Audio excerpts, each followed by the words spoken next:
ಶ್ರೀ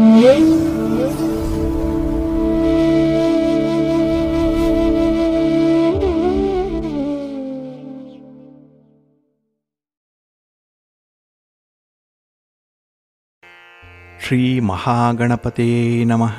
ಶ್ರೀ ಗುರುಭ್ಯೋ ನಮಃ. ಹರಿ ಓಂ. ಶ್ರುತಿ ಸ್ಮೃತಿ ಪುರಾಣಾನಾಂ ಆಲಯಂ ಕರುಣಾಲಯಂ ನಮಾಮಿ ಭಗವತ್ಪಾದಶಂಕರಂ ಲೋಕಶಂಕರಂ. ಪ್ರೀತಿಯ ವೀಕ್ಷಕ ಬಂಧುಗಳೇ, ತಮಗೆಲ್ಲರಿಗೂ ಸಿರಿಗನ್ನಡ ಸುದ್ದಿವಾಹಿನಿಗೆ ಸ್ವಾಗತ. ದಯಾಮಯನಾದಂಥ ಭಗವಂತನ ಅನುಗ್ರಹ ತಮ್ಮೆಲ್ಲರಿಗೆ ಪ್ರಾಪ್ತಿಯಾಗಲಿ, ತಮ್ಮೆಲ್ಲರ ಜೀವನ ಆರೋಗ್ಯದಾಯಕವಾಗಿರಲಿ, ಸಂತೃಪ್ತಿದಾಯಕವಾಗಿರಲಿ ಎಂದು ಭಗವಂತನಲ್ಲಿ ಪ್ರಾರ್ಥನೆಯನ್ನು ಮಾಡ್ತಾ ಈ ದಿನದ ಪಂಚಾಂಗ ಫಲವನ್ನು ನೋಡೋಣ. ಹಾಗೆ ದ್ವಾದಶ ರಾಶಿಯವರ ಗೋಚಾರ ಫಲಾಫಲಗಳು ಹೇಗಿವೆ ಅನ್ನೋದನ್ನು ಕೂಡ ತಿಳಿಯೋಣ. ಇನ್ನು ಈ ದಿನದ ವಿಶೇಷ ಕಾರ್ಯಕ್ರಮವನ್ನು ನಾವು ಪ್ರತ್ಯೇಕವಾಗಿ ನೋಡೋಣ ಬನ್ನಿ. ಈ ದಿನ ಹುಟ್ಟುಹಬ್ಬವನ್ನು ಆಚರಿಸ್ಕೊಳ್ತಾ ಇರುವಂಥ ತಮಗೆಲ್ಲರಿಗೂ ಕೂಡ ಹುಟ್ಟುಹಬ್ಬದ ಶುಭಾಶಯಗಳು. ಹಾಗೆ ಈ ದಿನಾಂಕದಂದು ವಿವಾಹವಾಗಿರುವಂಥ ದಂಪತಿಗಳಿಗೂ ಕೂಡ ವಿವಾಹ ವಾರ್ಷಿಕೋತ್ಸವದ ಶುಭಾಶಯಗಳನ್ನು ಹೇಳ್ತಾ ಭಗವಂತ ತಮಗೆಲ್ಲರಿಗೂ ಕೂಡ ಸಕಲ ಸನ್ಮಂಗಳಗಳನ್ನು ಕರುಣಿಸಲಿ ಅಂತ ಹೇಳಿ ಸಿರಿಗನ್ನಡ ಸುದ್ದಿವಾಹಿನಿಯ ಪರವಾಗಿ ಪ್ರಾರ್ಥಿಸುತ್ತೇನೆ. ಪ್ರೀತಿಯ ಬಂಧುಗಳೇ, ಈ ದಿನ 2025 ನವೆಂಬರ್ ತಿಂಗಳ 7ನೇ ತಾರೀಕು ಭಾರ್ಗವ ವಾಸರ ಅಂದರೆ ಶುಕ್ರವಾರ. ಈ ಶುಕ್ರವಾರದ ನಿತ್ಯ ಪಂಚಾಂಗ ಫಲ ಹೇಗಿದೆ ನೋಡೋಣ ಬನ್ನಿ. ಶ್ರೀ ವಿಶ್ವಾವಸು ನಾಮ ಸಂವತ್ಸರೆ ದಕ್ಷಿಣಾಯಿನೆ ಶರದೃತು ಕಾರ್ತಿಕ ಮಾಸ ಕೃಷ್ಣ ಪಕ್ಷದ ಬಿದಿಗೆಯ ತಿಥಿ ಈ ದಿನ ಇದೆ, ಅಂದರೆ 2ನೇ ದಿವಸ ಇದು ಈ ದಿನ ಮಧ್ಯಾಹ್ನ 2 ಗಂಟೆ 17 ನಿಮಿಷದವರೆಗೆ ಇರಲಿದೆ. ನಂತರ ತೃತೀಯ ಆರಂಭ ಆಗುತ್ತೆ. ಈ ದಿನದ ನಕ್ಷತ್ರ ಕೃತ್ತಿಕಾ ನಕ್ಷತ್ರ. ಇದು ಈ ದಿನ ಬೆಳಿಗ್ಗೆ 6 ಗಂಟೆ 48 ನಿಮಿಷದವರೆಗೆ ಇರಲಿದೆ. ನಂತರ ರೋಹಿಣಿ ನಕ್ಷತ್ರ ಆರಂಭ ಆಗುತ್ತೆ. ನಂತರ ಮೃಗಶಿರ ನಕ್ಷತ್ರ ಆರಂಭ ಆಗುತ್ತೆ. ಈ ದಿನದ ಕರ್ಣ ಪೂರ್ವಕರ್ಣ ಗರಜ. ಇದು ಈ ದಿನ ಬೆಳಿಗ್ಗೆ 11 ಗಂಟೆ 7 ನಿಮಿಷದವರೆಗೆ ಇರಲಿದೆ. ನಂತರ ಉತ್ತರ ಕರ್ಣ ವಣಿಜ ಆರಂಭ ಆಗುತ್ತೆ. ಈ ದಿನದ ಯೋಗ ಪರಿಖ ಯೋಗ. ಇದು ಈ ದಿನ ರಾತ್ರಿ 10 ಗಂಟೆ 27 ನಿಮಿಷದವರೆಗೆ ಇರಲಿದೆ. ನಂತರ ಶಿವಯೋಗ ಆರಂಭ ಆಗುತ್ತೆ. ಈ ದಿನ ದಿಕ್ಷೂಲೆ ಇರುವಂಥದ್ದು ಪಶ್ಚಿಮ ದಿಕ್ಕಿಗೆ. ಇನ್ನು ಈ ದಿನ ಸೂರ್ಯ ಇರುವಂಥ ರಾಶಿ ತುಲ, ಚಂದ್ರ ಇರುವಂಥ ರಾಶಿ ವೃಷಭ. ಇನ್ನು ಈ ದಿನ ರಾಹುಕಾಲ ಇರುವಂಥ ಸಮಯ ಈ ದಿನ ಬೆಳಿಗ್ಗೆ 10 ಗಂಟೆ 40 ನಿಮಿಷದಿಂದ ಮಧ್ಯಾಹ್ನ 12 ಗಂಟೆ 7 ನಿಮಿಷದವರೆಗೆ. ಗುಳಿಕ ಕಾಲ ಈ ದಿನ ಬೆಳಿಗ್ಗೆ 7 ಗಂಟೆ 46 ನಿಮಿಷದಿಂದ ಬೆಳಿಗ್ಗೆ 9 ಗಂಟೆ 13 ನಿಮಿಷದವರೆಗೆ. ಇನ್ನು ಯಮಗಂಡ ಕಾಲ ಈ ದಿನ ಅಪರಾಹ್ನ 3 ಗಂಟೆ 1 ನಿಮಿಷದಿಂದ ಅಪರಾಹ್ನ 4 ಗಂಟೆ 28 ನಿಮಿಷದವರೆಗೆ ಇರಲಿದೆ. ಹಾಗೆ ಈ ದಿನ ದುಷ್ಟ ಮುಹೂರ್ತ ಇರುವಂತಹ ಸಮಯ ಈ ದಿನ ಬೆಳಿಗ್ಗೆ 8 ಗಂಟೆ 48 ನಿಮಿಷದಿಂದ ಬೆಳಿಗ್ಗೆ 9 ಗಂಟೆ 31 ನಿಮಿಷದವರೆಗೆ. ಹಾಗೆ ಮಧ್ಯಾಹ್ನ 12 ಗಂಟೆ 26 ನಿಮಿಷದಿಂದ ಮಧ್ಯಾಹ್ನ 1 ಗಂಟೆ 10 ನಿಮಿಷದವರೆಗೆ ದುಷ್ಟ ಮುಹೂರ್ತದ ಸಮಯ. ಹಾಗಾಗಿ ಈ ಸಮಯದಲ್ಲಿ ಯಾವುದೇ ಪ್ರಯಾಣವನ್ನಾಗ್ಲಿ ಯಾವುದೇ ಶುಭ ಕಾರ್ಯಗಳನ್ನಾಗ್ಲಿ ಆರಂಭ ಮಾಡಬೇಡಿ. ಏಕೆಂದ್ರೆ ನೀವು ಯಾವುದೇ ಕೆಲಸ ಕಾರ್ಯಗಳನ್ನ ಈ ದುಷ್ಟ ಮುಹೂರ್ತ ಇರುವಂತಹ ಸಮಯದಲ್ಲಿ ಆರಂಭ ಮಾಡಿದ್ರೆ ಅದರಿಂದ ಬರುವಂತಹ ಫಲಿತಾಂಶಗಳು ಅಷ್ಟೊಂದು ಅನುಕೂಲಕರವಾಗಿ ಇರೋದಿಲ್ಲ. ಆದ್ರಿಂದಲೇ ಈ ದುಷ್ಟ ಮುಹೂರ್ತವನ್ನ ಅವಾಯ್ಡ್ ಮಾಡುವಂಥದ್ದು ತುಂಬಾ ಉತ್ತಮ.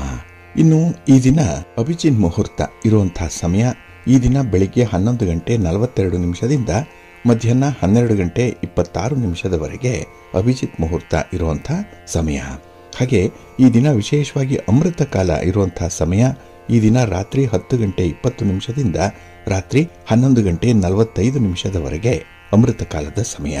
ಇನ್ನು ಈ ದಿನ ಸೂರ್ಯೋದಯ ಆಗುವಂತಹ ಸಮಯ ಈ ದಿನ ಪ್ರಾತಃ ಕಾಲ 6 ಗಂಟೆ 12 ನಿಮಿಷಕ್ಕೆ, ಸೂರ್ಯಾಸ್ತ ಸಂಜೆ 5 ಗಂಟೆ 53 ನಿಮಿಷಕ್ಕೆ. ಹಾಗೆ ಈ ದಿನ ಚಂದ್ರನ ಬಲ ಇರುವಂತಹ ರಾಶಿಗಳು ಅಂತ ಹೇಳಿದ್ರೆ ವೃಷಭ, ಕರ್ಕಾಟಕ, ಸಿಂಹ, ವೃಶ್ಚಿಕ, ಧನಸ್ಸು ಮತ್ತೆ ಮೀನ. ಈ 6 ರಾಶಿಯವರಿಗೆ ಗೋಚಾರದಲ್ಲಿ ಚಂದ್ರನಿಂದ ಶುಭ ಫಲಗಳ ಯೋಗ ಇರುತ್ತೆ. ಇನ್ನು ಉಳಿದ 6 ರಾಶಿಯವರಿಗೆ ಮಿಶ್ರ ಫಲದ ಯೋಗ ಇರುತ್ತೆ. ಅದನ್ನು ಮುಂದೆ ದ್ವಾದಶ ರಾಶಿಯವರ ಗೋಚಾರ ಫಲಗಳನ್ನ ನೋಡುವಂತಹ ಸಂದರ್ಭದಲ್ಲಿ ಮತ್ತಷ್ಟು ವಿಚಾರಗಳನ್ನ ತಿಳ್ಕೊಳ್ಳೋಣ. ಇನ್ನು ಈ ದಿನದ ಹೊರಾದ ಅಧಿಪತಿ ಶುಕ್ರ. ಶುಕ್ರ ಅಂತ ಹೇಳಿದ್ರೆ ಪ್ರೀತಿಗೆ, ಪ್ರೇಮಕ್ಕೆ ಕಾರಕನಾಗಿರುವಂಥವನು. ಹಾಗೆ ಸೌಂದರ್ಯಕ್ಕೆ, ಆಡಂಬರಕ್ಕೆ, ಸಂಗೀತಕ್ಕೆ, ನೃತ್ಯಕ್ಕೆ, ವಿವಾಹಕ್ಕೆ, ಫಲವತ್ತತೆಗೆ ಕಾರಕನಾಗಿರುವಂಥವನು ಶುಕ್ರ. ಇನ್ನು ಮನೆಗೆ, ವಾಹನಕ್ಕೆ, ಕಲೆಗೆ, ಮನರಂಜನೆಗೂ ಕೂಡ ಕಾರಕನಾಗಿರುವಂಥವನು ಶುಕ್ರ.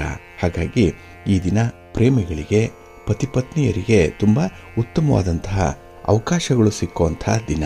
ನಿಮ್ಮ ಪ್ರೀತಿಯ ನಿವೇದನೆಯನ್ನ ಮಾಡಿಕೊಳ್ಳಿಕ್ಕೆ, ಹಾಗೆ ಮನಸ್ಸಿಗೆ ತುಂಬ ಸಂತೋಷವನ್ನು ತರುವಂತಹ ಸಂದರ್ಭಗಳು ಕೂಡ ಇದೆ. ಅಂದರೆ ಮನರಂಜನೆಗೂ ಕೂಡ ಈ ದಿನ ತುಂಬ ಶುಭಕರವಾಗಿರುವಂತಹ ಸಂದರ್ಭಗಳು ಕೂಡ ಇದೆ. ಹಾಗಾಗಿ ಈ ದಿನ ನಿಮಗೆ ಸಂತೋಷವನ್ನು ತರುವಂತಹ ಕೆಲಸಗಳು, ಅದರ ಫಲಿತಾಂಶಗಳು ಬೇಕು ಅಂತ ಹೇಳಿದ್ರೆ ಆದಷ್ಟು ಈ ದಿನದ ಕೆಲಸ ಕಾರ್ಯಗಳನ್ನು ಗುರು ಹೋರಾದಲ್ಲಿ ಆರಂಭ ಮಾಡಿ. ಇದು ಈ ದಿನ ಬೆಳಿಗ್ಗೆ 10 ಗಂಟೆ 7 ನಿಮಿಷದಿಂದ ಬೆಳಿಗ್ಗೆ 11 ಗಂಟೆ 5 ನಿಮಿಷದವರೆಗೆ. ಈ ಸಂದರ್ಭದಲ್ಲಿ ಈ ದಿನ ರಾಹುಕಾಲ ಇರುತ್ತೆ. ಇದನ್ನು ಸ್ವಲ್ಪ ನೋಡಿಕೊಂಡು ಅನುಸರಣೆ ಮಾಡಬೇಕಾಗತ್ತೆ. ಇನ್ನು ಈ ದಿನ ಗುರುಹೋರ ಸಂಜೆ 4 ಗಂಟೆ 53 ನಿಮಿಷದಿಂದ ಸಂಜೆ 5 ಗಂಟೆ 51 ನಿಮಿಷದವರೆಗೆ, ಹಾಗೆ ರಾತ್ರಿ 12 ಗಂಟೆ 3 ನಿಮಿಷದಿಂದ ರಾತ್ರಿ 1 ಗಂಟೆ 5 ನಿಮಿಷದವರೆಗೆ ಗುರುಹೋರ ಇರುವಂತಹ ಸಮಯ. ಇದನ್ನು ನೀವು ಅನುಸರಣೆ ಮಾಡಬಹುದು. ಆದರೆ ಈ ದಿನ ಇರುವಂಥ ಶನಿಹೋರ ಏನಿದೆ ಅದು ಕೂಡ ತುಂಬ ಫೇವರಬಲ್ ಆಗೇ ಇರುವಂಥದ್ದು. ಅದರಲ್ಲೂ ಕಬ್ಬಿಣ ಮತ್ತು ಕಲ್ಲಿನ ವ್ಯಾಪಾರಿಗಳಿಗೆ ಈ ಶನಿ ಹೋರಾದಲ್ಲಿ ನಿಮ್ಮ ವ್ಯಾಪಾರದಲ್ಲಿ ತುಂಬ ಪ್ರಗತಿ ಇರುತ್ತೆ. ಇನ್ನು ಯಾವುದೇ ರೀತಿಯ ಜಡ್ಜ್ಮೆಂಟ್ ವಿಚಾರದಲ್ಲೂ ಕೂಡ ನಿಮಗೆ ಫೇವರಬಲ್ ಆಗಿರುವಂತಹ ಫಲಿತಾಂಶಗಳು ಬರುವಂಥದ್ದು ಈ ಶನಿ ಹೋರಾದಲ್ಲಿ. ಇದು ಈ ದಿನ ಬೆಳಿಗ್ಗೆ 9 ಗಂಟೆ 9 ನಿಮಿಷದಿಂದ ಬೆಳಿಗ್ಗೆ 10 ಗಂಟೆ 7 ನಿಮಿಷದವರೆಗೆ. ಇನ್ನು ಅಪರಾಹ್ನ 3 ಗಂಟೆ 55 ನಿಮಿಷದಿಂದ ಅಪರಾಹ್ನ 4 ಗಂಟೆ 53 ನಿಮಿಷದವರೆಗೆ, ಹಾಗೆ ರಾತ್ರಿ 11 ಗಂಟೆ 1 ನಿಮಿಷದಿಂದ ರಾತ್ರಿ 12 ಗಂಟೆ 3 ನಿಮಿಷದವರೆಗೆ ಶನಿಹೋರ ಇರುವಂತಹ ಸಮಯ. ಇದನ್ನು ನೀವು ಅನುಸರಣೆ ಮಾಡಬಹುದು, ಒಳ್ಳೆಯದಾಗತ್ತೆ. ಅದೇ ರೀತಿ ಈ ದಿನ ಇರುವಂತಹ ಚಂದ್ರಹೋರ ಕೂಡ ತುಂಬ ಫೇವರಬಲ್ ಆಗೇ ಇರುತ್ತೆ. ಅದರಲ್ಲೂ ಹಾಲು, ನೀರು, ಎಣ್ಣೆ, ಪೆಟ್ರೋಲ್, ಕೆಮಿಕಲ್ಸ್ ಇತ್ಯಾದಿ ದ್ರವ ಪದಾರ್ಥಗಳನ್ನು ವ್ಯಾಪಾರ ಮಾಡುವಂಥವ್ರು, ಮಾರಾಟ ಮಾಡುವಂಥವ್ರು, ಖರೀದಿ ಮಾಡುವಂಥವ್ರಿಗೆ ತುಂಬ ಅನುಕೂಲ ಇರುತ್ತೆ. ಇನ್ನು ಹೋಟೆಲ್ ಉದ್ಯಮವನ್ನು ನಡೆಸ್ತಾ ಇರುವಂಥವ್ರಿಗೆ, ಹೋಟೆಲ್ಗಳಲ್ಲಿ ರೆಸ್ಟೋರೆಂಟ್ಗಳಲ್ಲಿ ಕೆಲಸ ಮಾಡುವಂಥವ್ರಿಗೂ ಕೂಡ ಈ ದಿನ ಇರುವಂತಹ ಚಂದ್ರಹೋರ ಬಹಳ ಚೆನ್ನಾಗಿದೆ. ನೀವು ಈ ಚಂದ್ರಹೋರಾದಲ್ಲಿ ಮಾಡುವಂತಹ ಕೆಲಸ ಕಾರ್ಯಗಳು ಮನಸ್ಸಿಗೆ ಸಮಾಧಾನವನ್ನು ತರುತ್ತೆ. ಇದು ಈ ದಿನ ಬೆಳಿಗ್ಗೆ 8 ಗಂಟೆ 11 ನಿಮಿಷದಿಂದ ಬೆಳಿಗ್ಗೆ 9 ಗಂಟೆ 9 ನಿಮಿಷದವರೆಗೆ. ಇನ್ನು ಮಧ್ಯಾಹ್ನ 2 ಗಂಟೆ 57 ನಿಮಿಷದಿಂದ ಅಪರಾಹ್ನ 3 ಗಂಟೆ 55 ನಿಮಿಷದವರೆಗೆ, ಹಾಗೆ ರಾತ್ರಿ 9 ಗಂಟೆ 59 ನಿಮಿಷದಿಂದ ರಾತ್ರಿ 11 ಗಂಟೆ 1 ನಿಮಿಷದವರೆಗೆ ಚಂದ್ರಹೋರ ಇರುವಂತಹ ಸಮಯ. ಇದನ್ನು ನೀವು ಅನುಸರಣೆ ಮಾಡಬಹುದು, ಒಳ್ಳೆಯದಾಗತ್ತೆ. ಈ ದಿನ ಇರುವಂತಹ ರವಿಹೋರ ಏನಿದೆ ಇದನ್ನು ಸ್ವಲ್ಪ ಅವಾಯ್ಡ್ ಮಾಡಬೇಕು. ಅನ್ಫೇವರಬಲ್ ಆಗಿರುವಂಥದ್ದು. ಅದರಲ್ಲೂ ರಾಜಕೀಯ ಕ್ಷೇತ್ರದಲ್ಲಿರುವಂಥವ್ರಿಗೆ, ರಾಜಕಾರಣಿಗಳಿಗೆ ಈ ದಿನ ಇರುವಂತಹ ರವಿಹೋರ ಸಪೋರ್ಟಿವ್ ಆಗಿ ಇಲ್ಲ. ಅದಕ್ಕಾಗಿಯೇ ನಿಮ್ಮ ಪ್ರಯಾಣವನ್ನಾಗಲಿ ನಿಮ್ಮ ಚಟುವಟಿಕೆಗಳನ್ನಾಗಲಿ ಆದಷ್ಟು ರವಿಹೋರದಲ್ಲಿ ಪ್ರಾರಂಭ ಮಾಡಬೇಡಿ.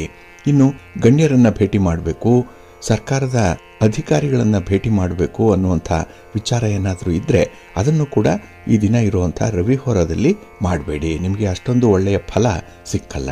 ಹಾಗೆ ರಾಜಕಾರಣಿಗಳನ್ನು ಭೇಟಿ ಮಾಡುವಂಥ ವಿಚಾರ, ಅವರಿಂದ ಯಾವುದೇ ರೀತಿಯ ಸಹಾಯ ಸಹಕಾರಗಳನ್ನು ಪಡ್ಕೊಳ್ಬೇಕು ಅನ್ನುವಂಥ ವಿಚಾರ ಮನಸ್ಸಿನಲ್ಲಿದ್ದರೆ ಅದನ್ನು ಕೂಡ ರವಿಹೋರದಲ್ಲಿ ಮಾಡಬೇಡಿ, ಅವಾಯ್ಡ್ ಮಾಡುವಂಥದ್ದು ಉತ್ತಮ. ಇದು ಈ ದಿನ ಬೆಳಿಗ್ಗೆ 5 ಗಂಟೆ 13 ನಿಮಿಷದಿಂದ ಬೆಳಿಗ್ಗೆ 6 ಗಂಟೆ 15 ನಿಮಿಷದವರೆಗೆ. ಇನ್ನು ಮಧ್ಯಾಹ್ನ 12 ಗಂಟೆ 3 ನಿಮಿಷದಿಂದ ಮಧ್ಯಾಹ್ನ 1 ಗಂಟೆ 1 ನಿಮಿಷದವರೆಗೆ, ಹಾಗೆ ಸಂಜೆ 6 ಗಂಟೆ 53 ನಿಮಿಷದಿಂದ ರಾತ್ರಿ 7 ಗಂಟೆ 55 ನಿಮಿಷದವರೆಗೆ ರವಿಹೋರ ಇರುವಂತಹ ಸಮಯ. ಇದನ್ನು ನೀವು ಸ್ವಲ್ಪ ಅವಾಯ್ಡ್ ಮಾಡ್ಕೊಳ್ಳಿ, ಒಳ್ಳೆಯದಾಗತ್ತೆ. ಹಾಗಾಗಿ ಬಂಧುಗಳೇ, ನಿಮ್ಮ ಕೆಲಸ ಕಾರ್ಯಗಳನ್ನು ಒಳ್ಳೆಯ ಸಮಯದಲ್ಲಿ ಆರಂಭ ಮಾಡಿ. ಒಳ್ಳೆಯ ಮುಹೂರ್ತ ಯಾವುದಿದೆ ಅದನ್ನು ತಿಳ್ಕೊಳ್ಳಿ. ಒಳ್ಳೆಯ ಹೊರ ಯಾವುದಿದೆ, ಯಾವ ಹೊರದಲ್ಲಿ ಯಾವ ಕೆಲಸವನ್ನು ಮಾಡಬೇಕು ಅಥವಾ ಮಾಡಬಾರ್ದು ಇದನ್ನು ತಿಳ್ಕೊಂಡು ನೀವು ಪ್ರತಿನಿತ್ಯ ನಿಮ್ಮ ಕೆಲಸಗಳನ್ನು ಆರಂಭ ಮಾಡಬೇಕು. ಅದಕ್ಕಾಗಿಯೇ ಸಿರಿಗನ್ನಡ ಸುದ್ದಿವಾಹಿನಿ ಪ್ರತಿನಿತ್ಯ ಪ್ರಸಾರ ಮಾಡುವಂಥ ಈ ಪಂಚಾಂಗದ ವಿವರಗಳನ್ನು ಕೇಳಿಸ್ಕೊಳ್ಳಿ. ಇದರಲ್ಲಿ ನಿಮಗೆ ಬೇಕಾದಂತಹ ಮಾಹಿತಿಗಳು ಸಿಕ್ಕತ್ತೆ. ಅದನ್ನು ನೀವು ಅನುಸರಣೆ ಮಾಡೋದ್ರಿಂದ ಖಂಡಿತ ನಿಮ್ಮ ಪ್ರಯತ್ನ ಯಶಸ್ವಿಯಾಗತ್ತೆ. ನೀವು ಅಂದುಕೊಂಡಂತಹ ಫಲಿತಾಂಶವನ್ನು ಪಡ್ಕೊಳ್ಳಿಕ್ಕೆ ಇದರಿಂದ ಸಾಧ್ಯ ಆಗುತ್ತೆ. ಒಳ್ಳೆಯ ಪ್ರಯತ್ನ ಇದು, ಮುಂದುವರಿಸಿ, ಒಳ್ಳೆಯದಾಗತ್ತೆ. ಇನ್ನು ಬಂಧುಗಳೇ, ಈ ದಿನ ನಾವು ಈ ಕಾರ್ತಿಕ ಮಾಸದ ವಿಶೇಷತೆಗಳ ಬಗ್ಗೆ ಮುಂದುವರಿದಂತಹ ಕೆಲವು ಮಾಹಿತಿಗಳನ್ನು ನೋಡೋಣ. ಅದರಲ್ಲೂ ಈ ಕಾರ್ತಿಕ ಮಾಸ ಅಂತ ಹೇಳಿದ್ರೆ ನಮಗೆ ಜ್ಞಾಪಕಕ್ಕೆ ಬರುವಂತಹ 2 ಸಸಿಗಳು ಅಂತ ಹೇಳಿದ್ರೆ, ಒಂದು ತುಳಸಿ, ಮತ್ತೊಂದು ನೆಲ್ಲಿಯ ಗಿಡ. ಹಾಗಾಗಿ ಈ ಧಾತ್ರಿ ಹವನವನ್ನ ಈ ಕಾರ್ತಿಕ ಮಾಸದಲ್ಲೇ ಮಾಡಬೇಕು ಅನ್ನುವಂಥದ್ದು ಒಂದು ಕಡೆ ಆದರೆ, ಮತ್ತೊಂದು ಕಡೆ ಕಾರ್ತಿಕ ಮಾಸದಲ್ಲಿ ತುಳಸಿಯನ್ನು ಯಾವ ರೀತಿಯಲ್ಲಿ ನಾವು ಬಳಸ್ಕೊಳ್ಬೇಕು, ಯಾವ ರೀತಿಯಲ್ಲಿ ತುಳಸಿಯ ಮಹತ್ವದ ಬಗ್ಗೆ ತಿಳ್ಕೊಳ್ಬೇಕು ಅನ್ನುವಂಥ ವಿಚಾರ ಕೂಡ ಒಂದಿದೆ. ಇಲ್ಲಿ ತುಳಸಿ ಭಗವಾನ್ ಶ್ರೀ ವಿಷ್ಣುವಿನೊಂದಿಗೆ ಸಂಬಂಧ ಹೊಂದಿರೋದ್ರಿಂದ ಹೆಚ್ಚಿನ ಧಾರ್ಮಿಕವನ್ನ ಹೊಂದಿದೆ ಅನ್ನುವಂಥ ವಿಚಾರ ತಮಗೆಲ್ಲರಿಗೂ ಕೂಡ ಗೊತ್ತಿದೆ. ತುಳಸಿ ಇಲ್ಲದೆ ವಿಷ್ಣು ತತ್ವ ಇರುವಂತಹ ಯಾವುದೇ ಮೂರ್ತಿಯ ಪೂಜೆ ಪೂರ್ಣಗೊಳ್ಳಲ್ಲ. ನೈವೇದ್ಯ ಅರ್ಪಣೆ ಮಾಡುವಂತಹ ಸಂದರ್ಭದಲ್ಲಿ, ಮಂತ್ರಗಳನ್ನು ಪಠಣ ಮಾಡುವಂತಹ ಸಂದರ್ಭದಲ್ಲಿ ಗಂಟೆಯ ಶಬ್ದದೊಂದಿಗೆ ತುಳಸಿ ಎಲೆಗಳನ್ನ ಅರ್ಪಿಸೋದ್ರಿಂದ ಆ ತುಳಸಿಯ ದಳಗಳೇ ಆ ಒಂದು ಪೂಜೆಯನ್ನ ಪವಿತ್ರಗೊಳಿಸುತ್ತೆ. ಹಾಗಾಗಿ ಪೂಜೆಯ ಒಂದು ಅವಿಭಾಜ್ಯ ಅಂಗ ಈ ತುಳಸಿ ಅನ್ನುವಂಥದ್ದನ್ನ ನಾವು ಪರಿಗಣಿಸಿರುವಂಥದ್ದು ಈ ಕಾರಣಕ್ಕಾಗಿನೇ. ಇನ್ನು ತುಳಸಿಯ ದಳಗಳಿಂದ ಯಾರೋ ನಾರಾಯಣನನ್ನ ಪೂಜೆ ಮಾಡ್ತಾರೆ, ನಿಸ್ಸಂದೇಹವಾಗಿ ಅವರು ಮೋಕ್ಷವನ್ನು ಪಡ್ಕೊಳ್ತಾರೆ ಅನ್ನುವಂಥ ಉಲ್ಲೇಖ ಪುರಾಣ ಗ್ರಂಥಗಳಲ್ಲಿದೆ. ಅದರ ಜೊತೆಗೆ ಈ ತುಳಸಿಯಿಂದ ಮಾಡಿದಂತಹ ಶ್ರೀಗಂಧದ ಗಂಧವನ್ನು ಧರಿಸೋದ್ರಿಂದ ಅಥವಾ ತುಳಸಿ ಮಾಲೆಗಳನ್ನು ಧರಿಸೋದ್ರಿಂದ ಅವರು ಪಾಪಗಳಿಂದ ಮುಕ್ತರಾಗ್ತಾರೆ ಅನ್ನುವಂಥ ವಿಚಾರ ಕೂಡ ಇಲ್ಲಿದೆ. ಇನ್ನು ಈ ತುಳಸಿ ಎಲ್ಲೆಲ್ಲಿ ಇದೆಯೋ ಅಲ್ಲೆಲ್ಲ ಶ್ರೀಹರಿಯ ವಾಸ ಇರುತ್ತೆ, ಬ್ರಹ್ಮನ ವಾಸ ಇರುತ್ತೆ. ಎಲ್ಲಕ್ಕೂ ಮಿಗಿಲಾಗಿ ಲಕ್ಷ್ಮಿ ಎಲ್ಲ ದೇವರುಗಳೊಂದಿಗೆ ವಾಸಿಸ್ತಾರೆ ಅನ್ನುವಂಥ ಒಂದು ವಿಚಾರ ಇದೆ. ಅದಕ್ಕಾಗಿಯೇ ತುಳಸಿಯ ವನದಲ್ಲಿ ಮಂತ್ರಗಳನ್ನು ಪಠಣ ಮಾಡೋದ್ರಿಂದ 100 ಪಟ್ಟು ಪ್ರಯೋಜನ ಆಗತ್ತೆ ಅನ್ನುವಂಥದ್ದು ಕೂಡ ಇದೆ. ಇಲ್ಲಿ ಯಾರು ಈ ತುಳಸಿಯ ಗಿಡವನ್ನ ನೆಟ್ಟು ಅದನ್ನ ಸರಿಯಾಗಿ ಪೋಷಿಸ್ತಾರೋ ಅವರಿಗೆ ವಿಶೇಷ ಫಲಗಳು ಸಿಕ್ಕತ್ತೆ. ಜೊತೆಗೆ ಯಾವುದೇ ದುಷ್ಟ ಶಕ್ತಿಗಳಾಗ್ಲಿ, ದೆವ್ವಗಳಾಗ್ಲಿ, ಪೀಡೆಗಳು, ಪಿಶಾಚಿಗಳು, ರಾಕ್ಷಸರು ಆ ತುಳಸಿ ಇದ್ದಲ್ಲಿ ಸೇರಲ್ಲ ಅನ್ನುವಂಥ ಒಂದು ವಿಚಾರ ಇದೆ. ಏಕೆಂದ್ರೆ ತುಳಸಿಗೂ ಈ ದುಷ್ಟ ಶಕ್ತಿಗಳಿಗೂ ಕೂಡ ವೈರತ್ವ ಇದೆ. ಅದಕ್ಕಾಗಿಯೇ ಮನೆಯ ಮುಂಭಾಗದಲ್ಲಿ ತುಳಸಿಯ ಗಿಡವನ್ನ ಕಡ್ಡಾಯವಾಗಿ ಇಡಲೇಬೇಕು ಅನ್ನುವಂಥದ್ದು ನಮ್ಮ ಹಿರಿಯರ ಒಂದು ನಿಯಮವಾಗಿರುವಂಥದ್ದು. ಇಲ್ಲಿ ಈ ತುಳಸಿ ಗಿಡದ ಬಳಿ ಬರುವಂತಹ ದುಷ್ಟ ಆಲೋಚನೆಗಳಿಂದ ಉಂಟಾಗುವಂತಹ ಪಾಪಗಳು ಮತ್ತೆ ರೋಗಗಳು ಇವು ಕೂಡ ನಾಶವಾಗುತ್ತೆ. ಇನ್ನು ಪೂಜೆಗಾಗಿ ತುಳಸಿ ಗಿಡವನ್ನ ಯಾರು ನೆಡ್ತಾರೋ ಅವರು ಒಂದು ಯಜ್ಞವನ್ನ ಮಾಡಿದಂತಹ ಒಂದು ಪುಣ್ಯಕ್ಕೆ ಭಾಜನರಾಗ್ತಾರೆ. ಅಂದ್ರೆ ಒಂದು ಯಜ್ಞಕ್ಕೆ ಸಮಾನವಾದಂತಹ ಸಾಧನೆ ಮಾಡಿದಂತಾಗುತ್ತೆ ಅನ್ನುವಂಥ ಒಂದು ವಿಚಾರ ಕೂಡ. ಇನ್ನು ನಮ್ಮ ಒಂದು ಸಂಪ್ರದಾಯದಲ್ಲಿ ತುಳಸಿ ಪ್ರತಿ ಹಿಂದೂ ಮನೆಯಲ್ಲಿಯೂ ಕೂಡ ಪ್ರಧಾನವಾದಂತಹ ಒಂದು ಗಿಡವಾಗಿರುತ್ತೆ. ಇಲ್ಲಿ ಪೂಜೆ ಮತ್ತೆ ಯಜ್ಞಗಳ ಸಮಯದಲ್ಲಿ ತುಳಸಿ ಅತ್ಯಂತ ಶುಭಕರವಾಗಿರುವಂತಹ ಸಾಮಗ್ರಿ ಅಂತಾನೆ ಪರಿಗಣಿಸಲ್ಪಟ್ಟಿರುವಂಥದ್ದು. ಇನ್ನು ಈ ತುಳಸಿ ಗಿಡ ಇರುವಂತಹ ಮನೆಯನ್ನ ಪವಿತ್ರ ಸ್ಥಳ ಅಂತ ಹೇಳಿ ಸ್ಕಾಂದ ಪುರಾಣ ತಿಳಿಸತ್ತೆ. ಇನ್ನು ಪದ್ಮ ಪುರಾಣ ಕೂಡ ಪ್ರತಿ ಮನೆಯಲ್ಲೂ ಕೂಡ ತುಳಸಿಯನ್ನ ಬೆಳೆಸಿ ಪ್ರತಿನಿತ್ಯ ತುಳಸಿಗೆ ಪೂಜೆಯನ್ನ ಮಾಡುವಂಥವರ ಮನೆ ಸಂಪದ್ಭರಿತವಾಗುತ್ತೆ ಅನ್ನುವಂಥ ಒಂದು ಉಲ್ಲೇಖವನ್ನು ಕೂಡ ಮಾಡಿದೆ. ಹಾಗೆ ಈ ಚಂದ್ರಗ್ರಹಣದ ಸಂದರ್ಭದಲ್ಲಾಗ್ಲಿ, ಸೂರ್ಯಗ್ರಹಣದ ಸಂದರ್ಭದಲ್ಲಾಗ್ಲಿ ಅಥವಾ ಕೆಲವೊಂದು ನಿಷಿದ್ಧವಾದಂತಹ ದಿನಗಳಲ್ಲಿ ತುಳಸಿಯನ್ನ ಮುಟ್ಟಬಾರದು ಅನ್ನುವಂಥದ್ದು, ತುಳಸಿಯ ದಳಗಳನ್ನು ಕೀಳಬಾರದು ಅನ್ನುವಂಥದ್ದು ಇದೆ. ಇನ್ನು ನೀವು ಈ ಬೃಂದಾವನದಲ್ಲಿ ಬೆಳೆಸುವಂಥ ಪೂಜೆಗಾಗಿ ಬಳಸುವಂಥ ಈ ತುಳಸಿಯಿಂದ ದಳಗಳನ್ನು ಕೀಳಬಾರದು. ಅದಕ್ಕೆ ಪ್ರತ್ಯೇಕವಾಗಿ ಒಂದು ಗಿಡವನ್ನ ನೆಟ್ಟಿರಬೇಕು. ಆ ಗಿಡದಿಂದ ಮಾತ್ರ ಪೂಜೆಗೆ ಈ ತುಳಸಿಯನ್ನು ಬಿಡಿಸ್ಕೊಳ್ಬೇಕು ಅನ್ನುವಂಥ ಒಂದು ವಿಚಾರ ಇದೆ. ಹಾಗಾಗಿ ಇಲ್ಲಿ ನೈವೇದ್ಯದಲ್ಲಾಗ್ಲಿ ಅಥವಾ ನಾವು ತಯಾರು ಮಾಡಿದಂಥ ಆಹಾರ ಪದಾರ್ಥಗಳ ಮೇಲೆ ಈ ತುಳಸಿಯ ದಳಗಳನ್ನು ಹಾಕೋದ್ರಿಂದ ಆಹಾರದ ಮೇಲೆ ಪ್ರತಿಕೂಲ ಪರಿಣಾಮ ಉಂಟಾಗಲ್ಲ, ಆ ಆಹಾರ ಶುದ್ಧವಾಗುತ್ತೆ ಅನ್ನುವಂಥ ಒಂದು ನಂಬಿಕೆ ಇದೆ. ಅದರಲ್ಲೂ ಈ ಕಲಿಯುಗದಲ್ಲಿ ನಾವು ಮೋಕ್ಷವನ್ನು ಸಂಪಾದನೆ ಮಾಡಿಕೊಳ್ಳಿಕ್ಕೆ ಬಹಳ ಸರಳವಾಗಿ ಅನುಸರಣೆ ಮಾಡಬೇಕಾಗಿರುವಂಥ ವಿಧಾನ ಅಂತ ಹೇಳಿದ್ರೆ ಮನೆಯಲ್ಲಿ ತುಳಸಿ ಪೂಜೆಯನ್ನ ಪ್ರತಿನಿತ್ಯ ಮಾಡಬೇಕು ಅನ್ನುವಂಥದ್ದು. ಇನ್ನು ಈ ದಿನ ತಿಳ್ಕೊಳ್ಬೇಕಾಗಿರುವಂತಹ ಮತ್ತೊಂದು ವಿಚಾರ ಅಂತ ಹೇಳಿದ್ರೆ, ಈ ತುಳಸಿಯ ದಳಗಳಿಂದ ಪ್ರತಿನಿತ್ಯ ವಿಷ್ಣುವನ್ನ ಪೂಜೆ ಮಾಡಿದ್ರೆ ಆತ ತನ್ನ ಹಿಂದಿನ 3 ತಲೆಮಾರುಗಳವರೆಗೆ ಅವರು ಮಾಡಿರುವಂತಹ ಪಾಪಗಳೇನಿದೆ ಅದೆಲ್ಲವೂ ಕೂಡ ಶುದ್ಧೀಕರಣ ಆಗತ್ತೆ ಅನ್ನುವಂಥ ಉಲ್ಲೇಖ ಕೂಡ ಇದೆ. ತುಳಸಿಯನ್ನ ಬೆಳೆಸುವಂಥದ್ರ ಬಗ್ಗೆ, ತುಳಸಿಯನ್ನ ಪೂಜೆ ಮಾಡುವಂಥದ್ರ ಬಗ್ಗೆ ಯಾರು ಬೇರೆಯವರಿಗೆ ಹೇಳ್ತಾರೆ ಅವ್ರಿಗೂ ಕೂಡ ವೈಕುಂಠವನ್ನ ಪಡ್ಕೊಳ್ಳುವಂಥ ಒಂದು ಸಾಧ್ಯತೆ ಜಾಸ್ತಿ ಇರುತ್ತೆ. ಇನ್ನು ತುಳಸಿಯನ್ನ ಸೇವಿಸೋದ್ರಿಂದ ನೀವು ಗುರು ಮತ್ತೆ ಬ್ರಹ್ಮ ಮತ್ತೆ ಇತರರನ್ನ ಪೂಜಿಸಿದಂತಹ ಫಲ ಸಿಕ್ಕತ್ತೆ ಅನ್ನುವಂಥ ಒಂದು ವಿಚಾರ ಇದೆ. ಇನ್ನು ತುಳಸಿಯ ಹೆಸರನ್ನ ಜಪ ಮಾಡೋದ್ರಿಂದ ಕೂಡ ವಿಷ್ಣುವನ್ನ ಮೆಚ್ಚಿಸ್ಲಿಕ್ಕೆ ಸಾಧ್ಯವಾಗುತ್ತೆ. ಮತ್ತೆ ಆ ತುಳಸಿಯನ್ನ ನೀವು ಒಮ್ಮೆ ನೋಡೋದ್ರಿಂದ, ದರ್ಶನ ಮಾಡೋದ್ರಿಂದ ನಿಮಗೆ ಒಂದು ಗೋದಾನವನ್ನ ಮಾಡಿದಂತಹ ಫಲ ಸಿಕ್ಕತ್ತೆ ಅನ್ನುವಂಥ ವಿಚಾರ ಕೂಡ ಇದೆ. ಹಾಗೆ ಈ ಲಂಕಾ ದಹನದ ಸಂದರ್ಭದಲ್ಲಿ ವಿಭೀಷಣನ ಮನೆ ತುಳಸಿಯಿಂದ ಆವೃತವಾಗಿತ್ತು. ಹಾಗಾಗಿ ಇಡೀ ಲಂಕಾ ಪಟ್ಟಣವೇ ಬೆಂಕಿಯ ಜ್ವಾಲೆಗೆ ಆಹುತಿಯಾದಂತಹ ಸಂದರ್ಭದಲ್ಲಿ ಆ ವಿಭೀಷಣನ ಮನೆ ಮಾತ್ರ ಜ್ವಾಲೆಯಿಂದ ರಕ್ಷಿಸಲ್ಪಟ್ಟಿತ್ತು. ಯಾಕೆಂದ್ರೆ ಆ ಮನೆಯ ಸುತ್ತ ಅಥವಾ ಆ ವಿಭೀಷಣನ ಅರಮನೆಯ ಸುತ್ತ ತುಳಸಿ ವನ ಇತ್ತು ಅನ್ನುವಂಥ ವಿಚಾರ ಇದೆ. ಇನ್ನು ಯಾರು ಮೋಕ್ಷವನ್ನು ಖಚಿತಪಡಿಸ್ಕೊಳ್ತಾರೆ ಅಂಥವರ ಅಂತ್ಯ ಸಂಸ್ಕಾರದ ವೇಳೆಯಲ್ಲಿ ಈ ತುಳಸಿ ಕಾಷ್ಟವನ್ನ ಅವರ ದೇಹದ ಮೇಲೆ ಇಡುವಂಥದ್ದು ಇದೆ. ಇನ್ನು ತುಳಸಿ ತೀರ್ಥವನ್ನ ಅವರ ಬಾಯಲ್ಲಿ ಹಾಕೋದ್ರಿಂದ ಅವರು ಮೋಕ್ಷವನ್ನ ಪಡ್ಕೊಳ್ತಾರೆ ಅನ್ನುವಂಥ ಒಂದು ವಿಚಾರ ಕೂಡ ಇದೆ. ಹಾಗಾಗಿ ಅಸಂಖ್ಯಾತವಾದಂತಹ ಪಾಪಗಳಿಂದ ಇದು ನಮ್ಮನ್ನ ರಕ್ಷಣೆ ಮಾಡುತ್ತೆ. ಹಾಗೆ ಕೆಲವರು ನೋಡಿ ಈ ತುಳಸಿ ಮಣಿಯನ್ನೇ ಹಾರವಾಗಿ ಧರಿಸಿರುವಂಥದ್ದು ಕೂಡ ಇದೆ. ಕೆಲವರು ತುಳಸಿ ಮಣಿಯಿಂದಲೇ ಜಪವನ್ನ ಮಾಡಲಿಕ್ಕೆ ತುಳಸಿಯನ್ನ ಬಳಸ್ಕೊಳ್ತಾರೆ ಅನ್ನುವಂಥ ಒಂದು ವಿಚಾರ. ಏಕೆಂದ್ರೆ ಇದೆಲ್ಲವೂ ಕೂಡ ತುಂಬಾ ಮಹತ್ವವನ್ನು ಪಡ್ಕೊಂಡಿರುವಂತಹ ಒಂದು ತುಳಸಿಯ ಉತ್ಪನ್ನಗಳಿದು. ಅದರಲ್ಲೂ ಕಾರ್ತಿಕ ಮಾಸದಲ್ಲಿ ಯಾರು ಈ ತುಳಸಿಯ ಮಣಿಯ ಹಾರವನ್ನ ಮನೆಗೆ ತರ್ತಾರೆ ಅಂಥವರಿಗೆ ವಿಶೇಷ ಲಾಭಗಳು ಸಿಕ್ಕತ್ತೆ ಅನ್ನುವಂಥ ವಿಚಾರ. ಇನ್ನು ಕಾರ್ತಿಕ ಮಾಸದಲ್ಲಿ ಗಂಗೆಯಲ್ಲಿ ಸ್ನಾನ ಮಾಡಿದ ನಂತರ ತುಳಸಿ ಮಾಲೆಯನ್ನ ಧರಿಸುವಂಥದ್ದು, ತುಳಸಿಯಿಂದ ಭಗವಾನ್ ವಿಷ್ಣುವನ್ನ ಪೂಜೆ ಮಾಡುವಂಥದ್ದು, ಇದರಿಂದ ಆ ವ್ಯಕ್ತಿ ಮತ್ತೆ ಆ ವ್ಯಕ್ತಿ ಇರುವಂತಹ ಕುಟುಂಬ ಸರ್ವತೋಮುಖವಾದಂತಹ ಅಭಿವೃದ್ಧಿಯನ್ನ ಕಾಣುತ್ತೆ ಅನ್ನುವಂಥ ನಂಬಿಕೆ ಕೂಡ ಇದೆ. ಇನ್ನು ಬ್ರಹ್ಮವೈವರ್ತ ಪುರಾಣದಲ್ಲಿ ತುಳಸಿ ಮಹಾರಾಣಿಯನ್ನ ಪೂಜೆ ಮಾಡಿದ ನಂತರ ತುಳಸಿಯ ಈ ನಾಮ ಫಲವನ್ನ ಪಠಣ ಮಾಡೋದ್ರಿಂದ ಒಂದು ಅಶ್ವಮೇಧ ಯಜ್ಞ ಮಾಡಿದಂತಹ ಫಲ ಸಿಕ್ಕತ್ತೆ ಅನ್ನುವಂಥ ಉಲ್ಲೇಖ ಕೂಡ ಇದೆ.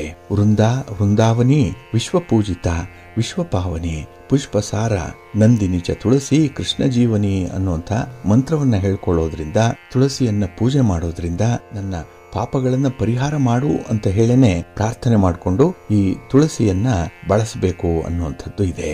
ಹಾಗಾಗಿನೇ ಯಾರು ತುಳಸಿಯಿಂದ ಶ್ರೀಕೃಷ್ಣನನ್ನ ಪೂಜೆ ಮಾಡ್ತಾರೆ ಅವರಿಗೆ ಅನಂತ ಫಲಗಳು ಸಿದ್ಧಿಸತ್ತೆ ಅನ್ನುವಂಥ ಉಲ್ಲೇಖ ಕೂಡ ಇದೆ. ಇನ್ನು ಸ್ಕಾಂದ ಪುರಾಣ ಹೇಳೋ ಪ್ರಕಾರ ಯಾರು ತುಳಸಿಯ ದಳಗಳನ್ನು ಕೀಳ್ತಾರೆ ಅವರ ಕೈಗಳು ಪಾವನವಾಗಿರುತ್ತೆ, ಅಂಥವರೇ ತುಂಬಾ ಧನ್ಯರಾಗಿರ್ತಾರೆ ಅನ್ನುವಂಥ ಒಂದು ವಿಚಾರ ಕೂಡ ಇದೆ. ಹಾಗೆ ತುಳಸಿಯ ಎಲೆಗಳನ್ನ ಅಥವಾ ದಳಗಳನ್ನ ಹುಣ್ಣಿಮೆಯ ದಿನ, ಅಮಾವಾಸ್ಯೆಯ ದಿನ, ಭಾನುವಾರದ ಸಂಜೆ ಅಥವಾ ಮಧ್ಯರಾತ್ರಿಯ ಸಂದರ್ಭದಲ್ಲಿ ಕೀಳಬಾರದು ಅನ್ನುವಂಥದ್ದು ಕೂಡ ಇದೆ. ಒಟ್ಟಾರೆ ಪ್ರತಿ ಮನೆಯಲ್ಲೂ ಕೂಡ ತುಳಸಿಯನ್ನ ಬೆಳೆಸೋದ್ರಿಂದ, ತುಳಸಿಯನ್ನ ಪೋಷಿಸೋದ್ರಿಂದ, ಜೊತೆಗೆ ನಿತ್ಯ ತುಳಸಿಗೆ ಪೂಜೆ ಮಾಡೋದ್ರಿಂದ ನೀವು ಅಂದುಕೊಂಡಂತಹ ಕಾರ್ಯಸಿದ್ಧಿ ಉಂಟಾಗ್ಲಿಕ್ಕೆ ಸಾಧ್ಯವಾಗುತ್ತೆ. ಅಂತಹ ಮನೆಯಲ್ಲಿ ಮಹಾಲಕ್ಷ್ಮಿ ನೆಲೆಸಿರ್ತಾಳೆ ಅನ್ನುವಂಥ ಒಂದು ನಂಬಿಕೆ ಕೂಡ ಇದೆ. ಆದ್ರಿಂದಲೇ ಈ ಕಾರ್ತಿಕ ಮಾಸದಲ್ಲಿ ತಾವು ಕೂಡ ತುಳಸಿಯ ಗಿಡವನ್ನ ನೆಟ್ಟು ಪೋಷಣೆ ಮಾಡಿ, ಹಾಗೆ ಆ ತುಳಸಿಯ ಸನಿಹದಲ್ಲೇ ಸಂಜೆಯ ಸಮಯದಲ್ಲಿ ತುಪ್ಪದ ದೀಪಗಳನ್ನು ಹಚ್ಚಿಟ್ಟು ತುಳಸಿಯನ್ನ, ಮಹಾಲಕ್ಷ್ಮಿಯನ್ನ ಆರಾಧನೆ ಮಾಡಿ ಉತ್ತರೋತ್ತರವಾದಂತಹ ಅಭಿವೃದ್ಧಿಯನ್ನ ಕಾಣಲಿಕ್ಕೆ ಇದು ನಿಮಗೆ ಸಹಕಾರಿಯಾಗಿರುತ್ತೆ. ಈ ತುಳಸಿ ಪೂಜೆಯನ್ನ ನೀವು ಪ್ರತಿನಿತ್ಯ ಅನುಸರಣೆ ಮಾಡಿ ಒಳ್ಳೆಯದಾಗುತ್ತೆ. ಬಂಧುಗಳೇ, ಇನ್ನು ಮುಂದೆ ದ್ವಾದಶ ರಾಶಿಯವರ ಗೋಚಾರ ಫಲಗಳು ಹೇಗಿವೆ ನೋಡೋಣ ಬನ್ನಿ. ಮೊದಲಿಗೆ ಮೇಷರಾಶಿ. ಮೇಷರಾಶಿಯವರಿಗೆ ಈ ದಿನ ದ್ವಿತೀಯದಲ್ಲಿ ಚಂದ್ರ ಇರುವಂತಹ ದಿನ. ಇದು ಕುಟುಂಬ ಸ್ಥಾನದಲ್ಲಿ ಚಂದ್ರ ಇರ್ತಾನೆ. ಹಾಗಾಗಿನೇ ಈ ದಿನದಲ್ಲಿ ಕುಟುಂಬದಲ್ಲಿ ನಡೆಯುವಂತಹ ವಿದ್ಯಮಾನಗಳು ನಿಮಗೆ ಅರ್ಧಂಬರ್ಧ ಸಂತೋಷವನ್ನು ತರುತ್ತೆ. ಅಂದರೆ ಕೆಲಸಗಳಿಂದ ನಿಮಗೆ ಮಿಶ್ರ ಫಲಗಳು ಉಂಟಾಗುವಂಥ ಸಾಧ್ಯತೆ ತುಂಬ ಇದೆ. ಆದರೆ ಶ್ರಮ ಪಟ್ಟರೆ ಕೆಲವೊಂದು ಕೆಲಸಗಳನ್ನು ಸಿದ್ಧಿ ಮಾಡ್ಕೊಳ್ಬೋದು, ಪೂರ್ಣ ಫಲಿತಾಂಶವನ್ನು ಪಡ್ಕೊಳ್ಳಿಕ್ಕೆ ಸಾಧ್ಯ ಆಗುತ್ತೆ. ಆದರೆ ಈ ದಿನ ತುಂಬ ಶ್ರಮಪಟ್ಟೆ ಕೆಲಸಗಳನ್ನು ಮಾಡಬೇಕಾಗತ್ತೆ. ಅಷ್ಟು ಸುಲಭಕ್ಕೆ ಯಾವ ಕೆಲಸಗಳು ಕೂಡ ಈ ದಿನ ಪೂರ್ಣ ಆಗಲ್ಲ. ಇನ್ನು ಈ ದಿನ ಕೆಲವೊಂದು ಕೆಲಸ ಕಾರ್ಯಗಳಿಗೆ ವಿಶೇಷವಾಗಿ ದೈವಾನುಕೂಲ ಇದೆ. ಜೊತೆಗೆ ನಿಮ್ಮ ಆತ್ಮವಿಶ್ವಾಸದಿಂದ ಕೆಲಸಗಳನ್ನು ಬೆರೆಸಿ ಮುಂದುವರಿಸಿದ್ರೆ ಮಾತ್ರ ಅಲ್ಪ ಸ್ವಲ್ಪ ಫಲವನ್ನು ಕಾಣಲಿಕ್ಕೆ ಸಾಧ್ಯ ಆಗುತ್ತೆ. ಹಾಗೆ ಈ ದಿನದಲ್ಲಿ ಈ ವಾಕ್ಸ್ಥಾನದಲ್ಲಿ ಚಂದ್ರ ಇರೋದ್ರಿಂದ ನಿಮ್ಮ ಮಾತಿನಿಂದ ಕೆಲವೊಂದು ಅನರ್ಥಗಳು ಉಂಟಾಗುವಂಥದ್ದಿದೆ. ಹಾಗಾಗಿ ನಿಮ್ಮ ಮಾತನ್ನ ನಿಯಂತ್ರಿಸಿಕೊಳ್ಳುವಂಥದ್ದು ತುಂಬ ಉತ್ತಮ. ಇನ್ನು ಈ ದಿನ ನಿಮ್ಮ ಗುರಿ ಈಡೇರುವವರೆಗೂ ಕೂಡ ನೀವು ಸತತವಾಗಿ ಪ್ರಯತ್ನವನ್ನು ಮುಂದುವರಿಸಬೇಕಾಗತ್ತೆ. ಅದಕ್ಕಾಗಿ ಮಧ್ಯೆ ಮಧ್ಯೆ ನಿಮ್ಮ ಬಂಧುಗಳು ಮಿತ್ರರು ಸಹಕಾರವನ್ನು ಕೊಡುವಂಥದ್ದು ಇರುತ್ತೆ. ಆದರೆ ಅದನ್ನು ನೀವು ಸ್ವಲ್ಪ ಸೂಕ್ಷ್ಮ ದೃಷ್ಟಿಯಿಂದ ನೋಡಬೇಕಾಗತ್ತೆ. ಇನ್ನು ಈ ದಿನದಲ್ಲಿ ನಿಮ್ಮ ಯೋಜನೆಗಳ ಬಗ್ಗೆ, ನಿಮ್ಮ ಮುಂದಿನ ಕಾರ್ಯಕ್ರಮಗಳ ಬಗ್ಗೆ ಯಾರೊಂದಿಗೂ ಕೂಡ ವಿಚಾರಗಳನ್ನು ಹಂಚಿಕೊಳ್ಬೇಡಿ. ಮೊದಲು ಕೆಲಸವನ್ನು ಆರಂಭ ಮಾಡಿ ನಂತರದಲ್ಲಿ ಅದನ್ನು ಹಂಚಿಕೊಳ್ಳುವಂಥ ಒಂದು ಪ್ರಯತ್ನ ಮಾಡಿ. ಪ್ರಾರಂಭಕ್ಕೆ ಮೊದಲೇ ನಿಮ್ಮ ಒಂದು ಪ್ರಚಾರ ಜಾಸ್ತಿ ಆಗಿಬಿಡುತ್ತೆ. ಸ್ವಲ್ಪ ಜಾಗ್ರತೆ. ಇನ್ನು ಈ ದಿನ ವ್ಯಾಪಾರ ವ್ಯವಹಾರಗಳಲ್ಲಿ ವಾತಾವರಣ ಅಷ್ಟೊಂದು ನಿಮಗೆ ಸಂತೋಷವನ್ನು ತರಲ್ಲ. ಯಾವ ಸಂದರ್ಭ ಇದೆಯೋ ಅದಕ್ಕೆ ಹೊಂದಾಣಿಕೆ ಮಾಡಿಕೊಳ್ಳುವಂಥದ್ದು ತುಂಬ ಉತ್ತಮ. ಇದು ಬುದ್ಧಿವಂತರ ಲಕ್ಷಣ ಕೂಡ. ಹಾಗಾಗಿ ಈ ದಿನ ಯಾವುದು ಇಲ್ಲ ಅನ್ನುವಂಥದ್ದನ್ನು ಕೊರಗೋದನ್ನು ಬಿಟ್ಟು ಯಾವುದು ಇದೆ ಅನ್ನುವಂಥದ್ರ ಬಗ್ಗೆ ಧನಾತ್ಮಕವಾಗಿ ಆಲೋಚನೆ ಮಾಡಿ ಒಳ್ಳೆಯದಾಗುತ್ತೆ. ನಿಮ್ಮ ಇಷ್ಟ ದೇವರನ್ನು ಪ್ರಾರ್ಥನೆ ಮಾಡಿಕೊಳ್ಳಿ. ಹಾಗೆ ಭಕ್ತಿಯಿಂದ ಈ ದಿನ ಮಹಾಲಕ್ಷ್ಮಿಯನ್ನು ಆರಾಧನೆ ಮಾಡಿ ಮಹಾಲಕ್ಷ್ಮಿ ಸ್ತೋತ್ರವನ್ನು ಹೇಳ್ಕೊಳ್ಳಿ. ಒಳ್ಳೆಯದಾಗುತ್ತೆ. ನಿಮ್ಮ ಅದೃಷ್ಟದ ಬಣ್ಣ ಕೆಂಪು, ಅದೃಷ್ಟದ ದಿಕ್ಕು ಪೂರ್ವ ದಿಕ್ಕು, ಅದೃಷ್ಟ ಸಂಖ್ಯೆ 3. ವೃಷಭ ರಾಶಿಯವರಿಗೆ ಈ ದಿನ ಸಂತೋಷದ ದಿನ.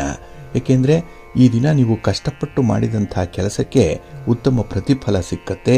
ಆ ಪ್ರತಿಫಲ ಬಹಳ ಬೇಗ ಸಿಕ್ಕತ್ತೆ. ಅದನ್ನು ಅನುಭವಿಸುವಂಥ ಯೋಗ ಬಹಳ ಚೆನ್ನಾಗಿದೆ ಈ ದಿನದಲ್ಲಿ. ಹಾಗೆ ನಿಮ್ಮ ಯೋಗ್ಯತೆ, ನಿಮ್ಮ ಸಾಮರ್ಥ್ಯ, ನಿಮ್ಮ ಅನುಭವ ಇದನ್ನು ಈ ದಿನ ನಿಮ್ಮ ಸ್ವಂತದ ಪ್ರಯೋಜನಕ್ಕಾಗಿ ಬಳಸ್ಕೊಳ್ಳುವಂಥ ಒಂದು ಪ್ರಯತ್ನ ಮಾಡಿ. ಅದರಲ್ಲೂ ನೀವು ಬೇರೆಯವರಿಗೆ ಮಾಡಿರುವಂಥ ಕೆಲಸ ಕಾರ್ಯಗಳು, ಸಹಕಾರಗಳು ಅದಕ್ಕಿಂತ ಈ ದಿನ ನಿಮ್ಮ ಸ್ವಂತಕ್ಕಾಗಿ ಕೆಲಸಗಳನ್ನು ಮಾಡಿಕೊಳ್ಳುವಂಥ ಒಂದು ಪ್ರಯತ್ನ ಮಾಡಿ.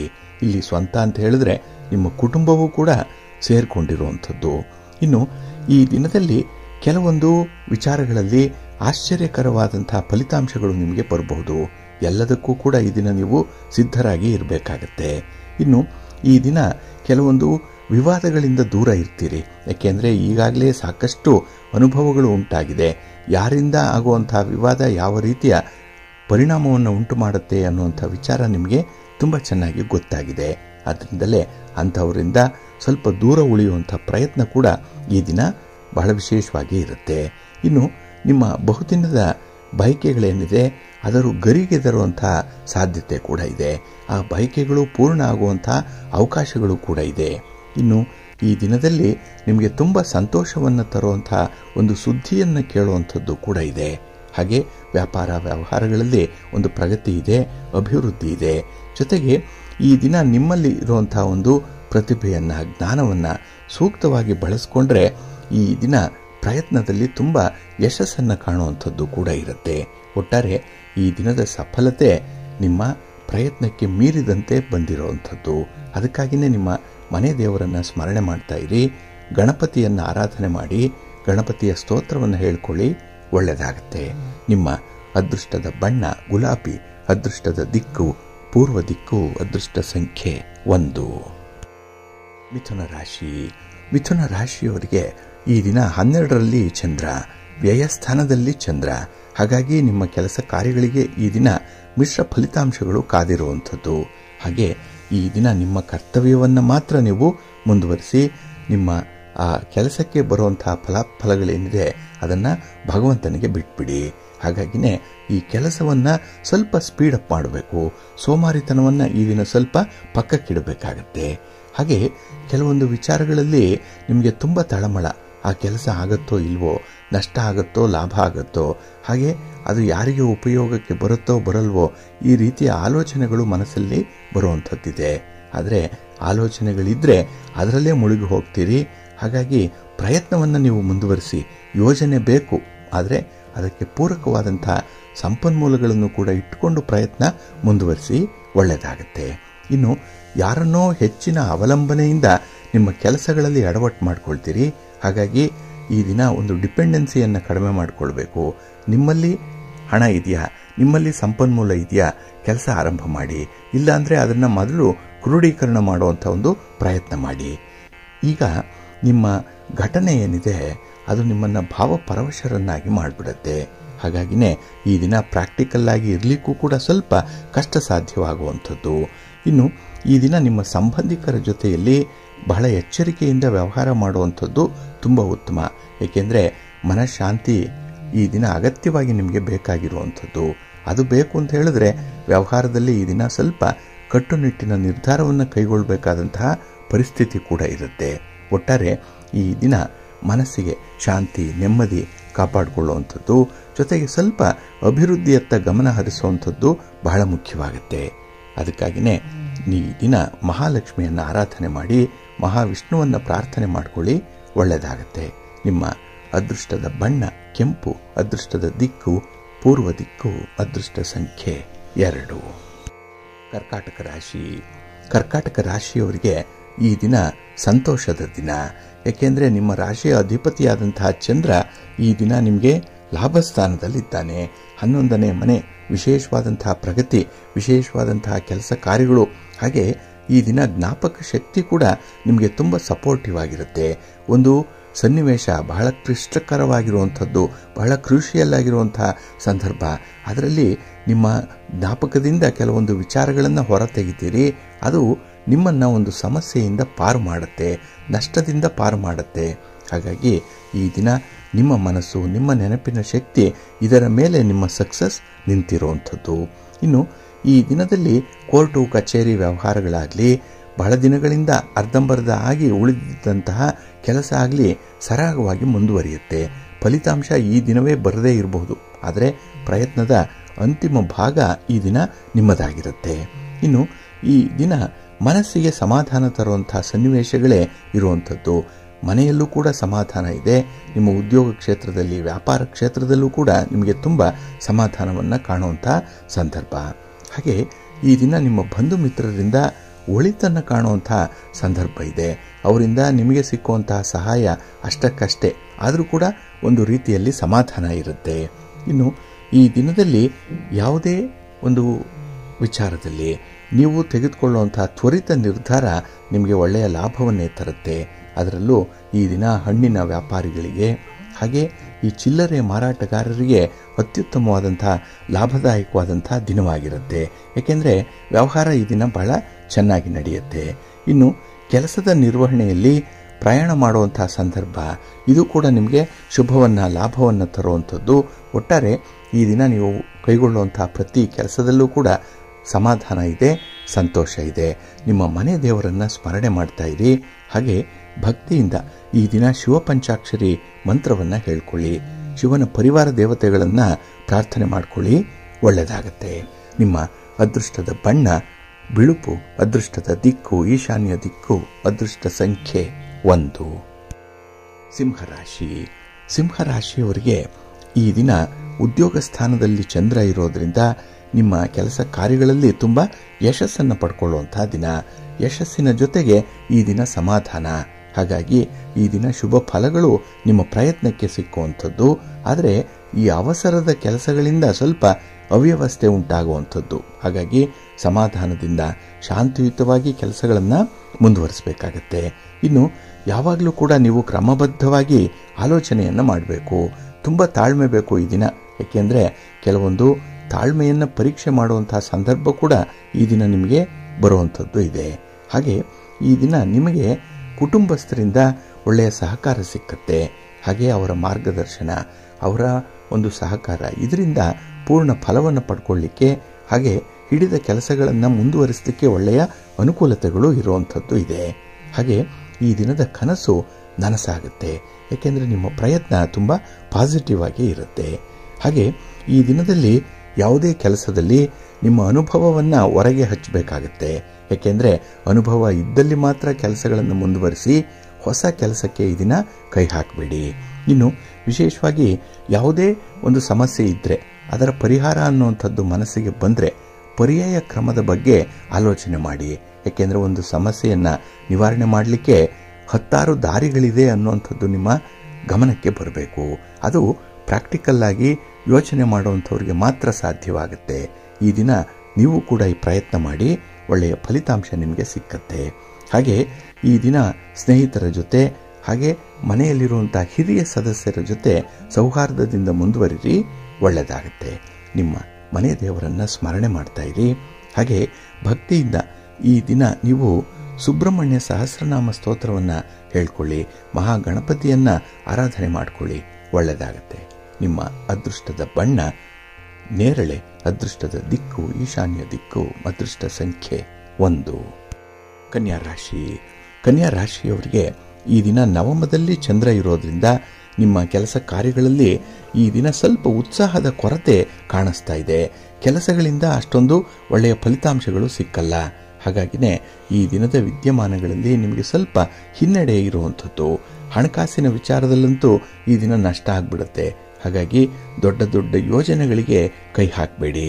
ಹಾಗೆ ಈ ದಿನ ನಿಮ್ಮ ವ್ಯಾಪಾರದಲ್ಲಿ ವ್ಯವಹಾರದಲ್ಲೂ ಕೂಡ ಅನಿರೀಕ್ಷಿತವಾದಂತಹ ಅಡ್ಡಿ ಆತಂಕಗಳು ಎದುರಾಗುವಂಥದ್ದು ಕೂಡ ಇರುತ್ತೆ. ಅದನ್ನು ನೀವು ನಿವಾರಣೆ ಮಾಡಿಕೊಳ್ಬೇಕು ಅಂದರೆ ತಜ್ಞರ, ಹಿರಿಯರ, ಅನುಭವಸ್ಥರ ಸಲಹೆಯನ್ನು ಪಡ್ಕೊಳ್ಳುವಂಥದ್ದು ತುಂಬ ಮುಖ್ಯವಾಗುತ್ತೆ. ಇನ್ನು ಈ ದಿನದಲ್ಲಿ ಕೆಲಸದ ಹೊಣೆಗಾರಿಕೆ ಜಾಸ್ತಿ ಆಗುವಂಥ ಸಂಭವ ಇರುತ್ತೆ. ಇದರಿಂದ ಒತ್ತಡಗಳು ಉಂಟಾಗುವಂಥದ್ದು. ಹಾಗಾಗಿ ಒತ್ತಡವನ್ನು ನೀವು ಈ ದಿನ ನಿರ್ವಹಣೆ ಮಾಡಲೇಬೇಕಾಗುತ್ತೆ. ಹಾಗೆ ಈ ದಿನ ಹೊಸದಾದಂತಹ ಅವಕಾಶಗಳು ಸಿಕ್ಕಾಗ ಅದನ್ನು ಬಳಸ್ಕೊಳ್ಳಿ, ಅದನ್ನು ಎನ್ಕ್ಯಾಶ್ ಮಾಡಿಕೊಳ್ಳಿ. ಆದರೆ ಈ ದಿನ ನಿಮ್ಮ ಪ್ರಯಾಣ ಒಂದೇ ಉದ್ದೇಶವನ್ನು ಇಟ್ಟುಕೊಂಡು ಆಗಬಾರ್ದು. ಅದಕ್ಕೆ 2-3 ಉದ್ದೇಶಗಳ ಪ್ರಯಾಣ ಆದಾಗ ಮಾತ್ರ ನಿಮಗೆ ಅದು ಲಾಭದಾಯಕವಾಗಿರುತ್ತೆ. ಇನ್ನು ಈ ದಿನ ಸಮಯಕ್ಕೆ ಸರಿಯಾಗಿ ಕೆಲಸಗಳನ್ನು ಆರಂಭ ಮಾಡುವಂಥದ್ದು, ಹಾಗೆ ಸಮಯಕ್ಕೆ ಸರಿಯಾಗಿ ಆ ಕೆಲಸವನ್ನು ಎಕ್ಸಿಕ್ಯೂಟ್ ಮಾಡುವಂಥ ಒಂದು ಪ್ರಯತ್ನ ಇರಲಿ, ಒಳ್ಳೆಯದಾಗುತ್ತೆ. ಹಾಗೆ ಈ ದಿನ ನೀವು ಗಟ್ಟಿಯಾದಂತಹ ಒಂದು ಮನಸ್ಥಿತಿಯನ್ನು ಹೊಂದಬೇಕು. ಕೆಲವೊಂದು ಸುದ್ದಿ ನಿಮಗೆ ಆತಂಕವನ್ನು ತರಬಹುದು, ಚಿಂತೆಗೀಡು ಮಾಡಬಹುದು. ಆದರೂ ಕೂಡ ಗಟ್ಟಿ ಮನಸ್ಸು ಮಾಡಿದ್ರೆ ಕೆಲಸ ಯಶಸ್ವಿ ಆಗುತ್ತೆ. ನಿಮ್ಮ ಇಷ್ಟ ದೇವರನ್ನು ಆರಾಧನೆ ಮಾಡ್ತಾ ಇರಿ. ಹಾಗೆ ಭಕ್ತಿಯಿಂದ ಈ ದಿನ ಆಂಜನೇಯ ಸ್ತೋತ್ರವನ್ನು ಹೇಳ್ಕೊಳ್ಳಿ, ಹನುಮಾನ್ ಚಾಲೀಸನ್ನು ಹೇಳ್ಕೊಳ್ಳಿ, ಶ್ರೀರಾಮ ರಕ್ಷಾ ಸ್ತೋತ್ರವನ್ನು ಹೇಳ್ಕೊಳ್ಳಿ, ಒಳ್ಳೆಯದಾಗುತ್ತೆ. ನಿಮ್ಮ ಅದೃಷ್ಟದ ಬಣ್ಣ ತಿಳಿ ಹಸಿರು, ಅದೃಷ್ಟದ ದಿಕ್ಕು ಈಶಾನ್ಯ ದಿಕ್ಕು, ಅದೃಷ್ಟ ಸಂಖ್ಯೆ 2. ತುಲಾರಾಶಿ. ತುಲಾರಾಶಿಯವರಿಗೆ ಈ ದಿನ ಮಿಶ್ರ ಫಲಗಳಿರುವಂತಹ ದಿನ. ಅದರಲ್ಲೂ ಈ ದಿನ ನೀವು ಕೈಗೊಳ್ಳುವಂತಹ ಚಟುವಟಿಕೆಗಳಿಂದ ಅಷ್ಟೊಂದು ಲಾಭ ಇಲ್ಲ, ಅಷ್ಟೊಂದು ಅನುಕೂಲ ಇಲ್ಲ. ಅದು ಈ ದಿನದಲ್ಲಿ ನಷ್ಟಕ್ಕೆ ಕಾರಣ ಆಗುವಂಥ ಸಾಧ್ಯತೆ ಜಾಸ್ತಿ ಇರುತ್ತೆ. ಹಾಗೆ ಈ ಕೆಲಸದಲ್ಲಿ ನಿಮ್ಮ ಒಂದು ಇನ್ವಾಲ್ವ್ಮೆಂಟ್ ಏನಿದೆ, ನಿಮ್ಮ ಇನ್ವೆಸ್ಟ್ಮೆಂಟ್ ಏನಿದೆ, ಅದು ಕೂಡ ಈ ದಿನ ಅಸಮರ್ಪಕವಾಗಿ ಇರುವಂಥದ್ದು. ಒಂದು ಕೆಲಸಕ್ಕೆ ಎಷ್ಟು ಬೇಕೋ ಅಷ್ಟರ ಪ್ರಮಾಣದಲ್ಲಿ ನಿಮ್ಮ ಒಂದು ಪ್ರಯತ್ನ ಅನ್ನುವಂಥದ್ದು ಇರಲ್ಲ, ನಿಮ್ಮ ಇನ್ವೆಸ್ಟ್ಮೆಂಟ್ ಅನ್ನುವಂಥದ್ದು ಕೂಡ ಇರಲ್ಲ. ಹಾಗಾಗಿನೇ ಈ ದಿನದ ಕೆಲಸಗಳು ಮಿಶ್ರ ಫಲವನ್ನು ತರುವಂಥದ್ದು. ಇನ್ನು ಈ ದಿನ ಮನೆಯಲ್ಲೇ ಸಣ್ಣ ವಿಚಾರಕ್ಕಾಗಿ ಮನಸ್ತಾಪಗಳಾಗುವಂಥದ್ದು ಇದೆ. ಅದರಲ್ಲೂ ಆ ಮನಸ್ತಾಪ ಸ್ವಲ್ಪ ಹೆಚ್ಚಿನ ಮಟ್ಟಕ್ಕೆ ಹೋಗುವಂಥದ್ದು ಕೂಡ ಇರುತ್ತೆ. ಆದರೆ ಯಾವುದೇ ವಿದ್ಯಮಾನಗಳು ಬರಲಿ, ಯಾವುದೇ ರೀತಿಯ ಸನ್ನಿವೇಶಗಳು ಎದುರಾಗಲಿ, ಧೈರ್ಯದಿಂದ ಎದುರಿಸುವಂಥ ಒಂದು ಸ್ವಭಾವವನ್ನು ರೂಢಿಸ್ಕೊಳ್ಬೇಕಾಗತ್ತೆ. ಇನ್ನು ಈ ದಿನ ಆಹಾರ ಸೇವನೆಯ ಕಡೆಗೆ ಸ್ವಲ್ಪ ಗಮನ ಕೊಡಬೇಕು. ಯಾಕೆಂದರೆ ಸ್ವಲ್ಪ ಆರೋಗ್ಯ ಸಮಸ್ಯೆಗಳು ಉಂಟಾಗುವಂಥದ್ದು ಇದೆ, ಆರೋಗ್ಯ ಕೆಡಬಹುದು. ಸ್ವಲ್ಪ ಜಾಗ್ರತೆಯಿಂದ ಇರಿ. ಇನ್ನು ಈ ದಿನ ನಿಮ್ಮ ಮಕ್ಕಳ ವಿಚಾರಧಾರೆಗಳು ಅಥವಾ ಮನೆಯಲ್ಲಿರುವಂಥ ಕಿರಿಯರ ವಿಚಾರಧಾರೆಗಳು ನಿಮ್ಮ ಮನಸ್ಸನ್ನು ಘಾಸಿಗೊಳಿಸುತ್ತೆ.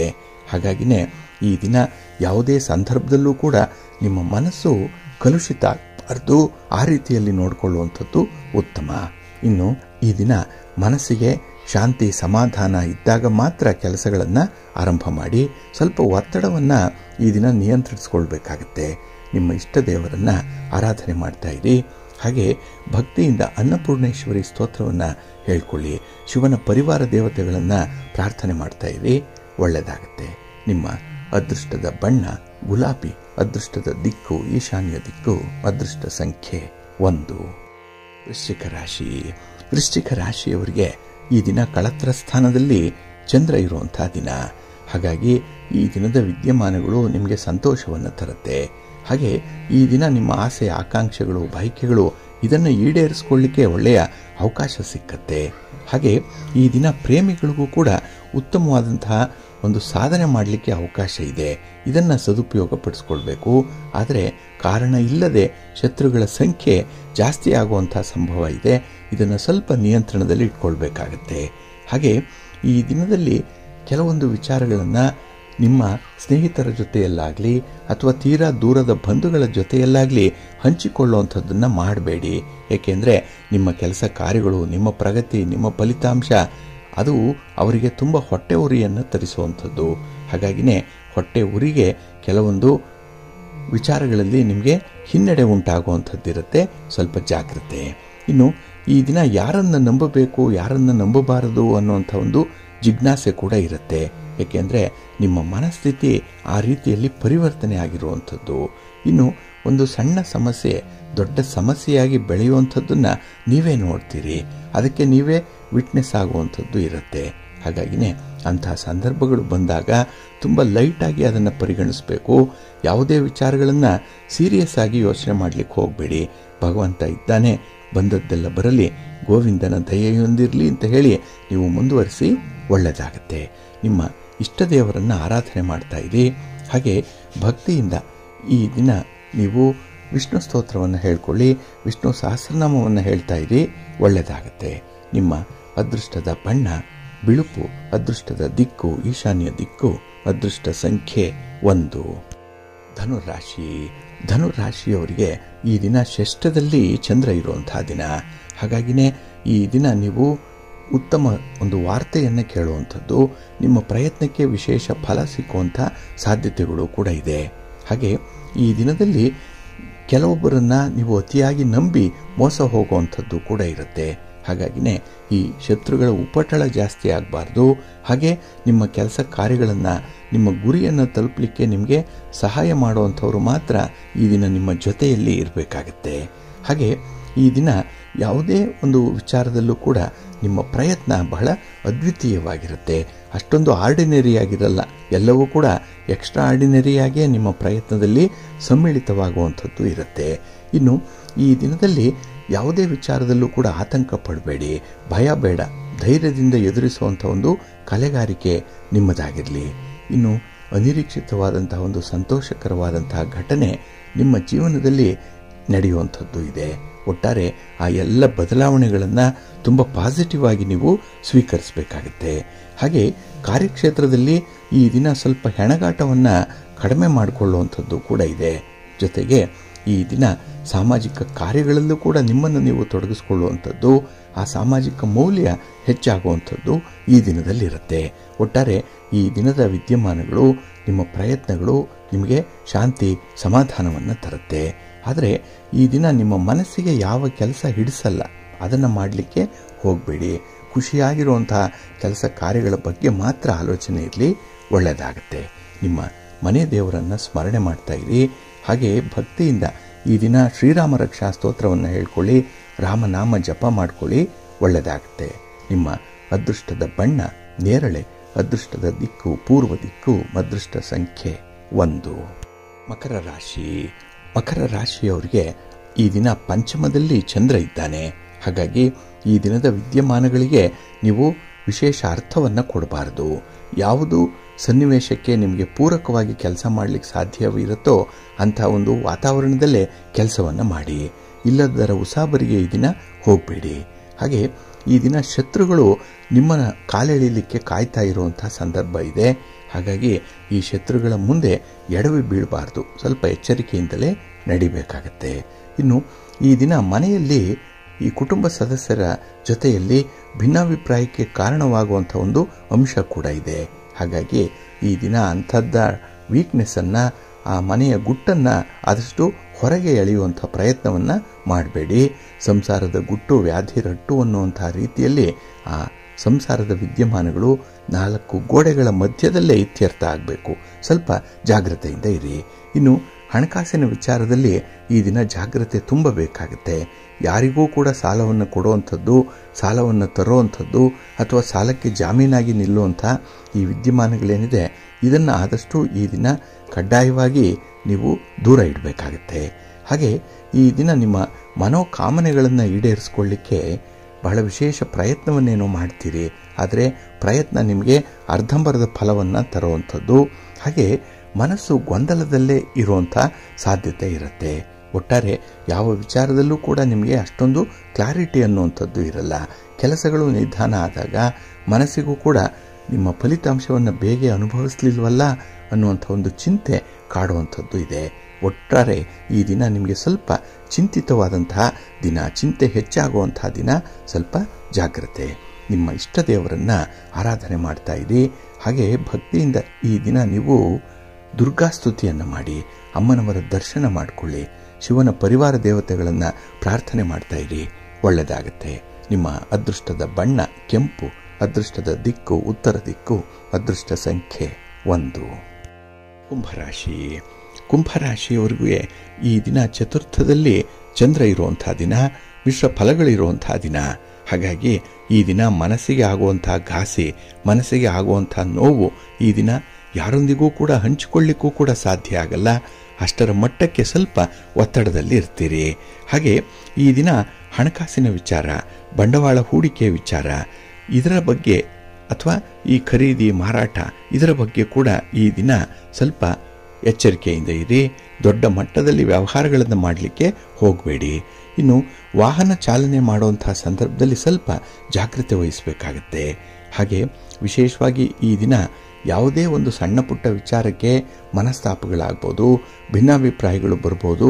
ಆದರೆ ನೀವು ಮಾತ್ರ ಈ ದಿನ ಶಾಂತಿ ಸಮಾಧಾನದಿಂದ ಇರಬೇಕಾಗತ್ತೆ. ಇದೇ ನಿಮಗೆ ಆಸ್ತಿ ಈ ದಿನ, ಶಾಂತಿ ಮತ್ತು ಸಮಾಧಾನ. ಇನ್ನು ಈ ದಿನ ಗಾಳಿ ಮಾತಿಗೆ ಕಿವಿ ಕೊಟ್ಟು ನಿಮ್ಮ ಆತ್ಮವಿಶ್ವಾಸವನ್ನು ಕಡಿಮೆ ಮಾಡಿಕೊಳ್ಬೇಡಿ. ಏಕೆಂದರೆ ಕೆಲವರು ಗಾಳಿ ಸುದ್ದಿಯನ್ನು ಹಬ್ಬಿಸುವಂಥವರೇ ಸಂದರ್ಭದಲ್ಲಿ ಬರ್ತಾರೆ. ಅವರ ಬಗ್ಗೆ ಜಾಗ್ರತೆ. ಹಾಗೆ ಈ ದಿನದಲ್ಲಿ ಸ್ವಲ್ಪ ಓಡಾಟ, ಸ್ವಲ್ಪ ಗಲಿಬಿಲಿ ಎದುರಾಗಬಹುದು ಕೆಲವೊಂದು ವಿದ್ಯಮಾನಗಳಲ್ಲಿ.